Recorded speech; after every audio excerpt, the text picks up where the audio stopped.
সকলকে জানাই নমস্কার। বড় মা আর সাই বাবার আশীর্বাদ নিয়ে আজ আমার আর আমার মায়ের ফার্স্ট ভিডিও আমাদের চ্যানেলে। মা ও মেয়ের রান্নাঘরে আমরা বানাচ্ছি পাবদা মাছের ঝাল। রান্না আর ভিডিও সবটাই আমার মায়ের করা, আর আমি যেটা করেছি শুধু হলো সেটা এডিট মাত্রই। তাহলে চলুন শুরু করা যাক। প্রথমে কড়াইতে সর্ষের তেল দেওয়া হলো। সর্ষের তেল গরম হয়ে গেলে পাবদা মাছগুলোকে ভালোভাবে ভেজে নিতে হবে।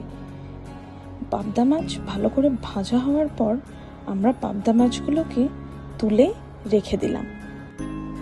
মাছ ভাজার পর সেই তেলে দিয়ে দিলাম কেটে রাখা পেঁয়াজ আর কাঁচা লঙ্কা। পেঁয়াজ আর কাঁচা লঙ্কা ভালো করে ভেজে নিতে হবে।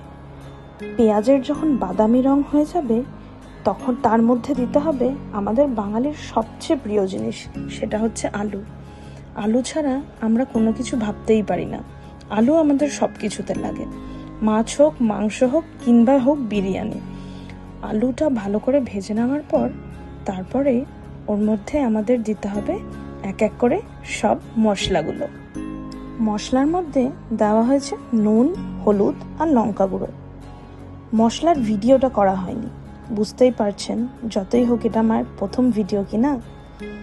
তারপর মশলাগুলো জল দিয়ে ভালো করে রান্না করে নিয়ে দেওয়া হলো পোস্ত, সর্ষে, কাঁচা লঙ্কা বাটা দিয়ে ভালো করে কিছুক্ষণ নেড়ে চেড়ে নিতে হবে। মশলাটা কষে যাওয়ার পর তারপরে দিতে হবে এতে জল, পরিমাণ মতন জল দিয়ে দিন। জল দিয়ে ভালো করে সব কিছু একসাথে মিশিয়ে কিছুক্ষণ ফুটতে দিতে হবে। যেই কিনা দেখলেন জল টকবক করে ফুটে আসলো, তার মধ্যে দিয়ে দিলেন এক এক করে ভেজে রাখা পাবদা মাছগুলো। ব্যাস, যেই না পড়লো পাবদা মাছ ঝোলে, থালা নিয়ে চলে গেলাম ডাইনিং টেবিলে।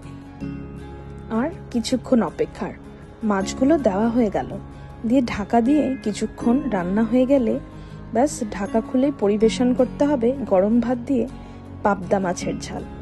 আমার মায়ের হাতের পাবদা মাছ আমার খুব প্রিয়, আর সেই জন্যেই প্রথম ভিডিওটাই শুরু করলাম পাবদা মাছের ঝাল রেসিপিটা দিয়ে। আপনারা সবাই জানাবেন কেমন লাগলো মা মেয়ের এই পাবদা মাছের রেসিপিটা।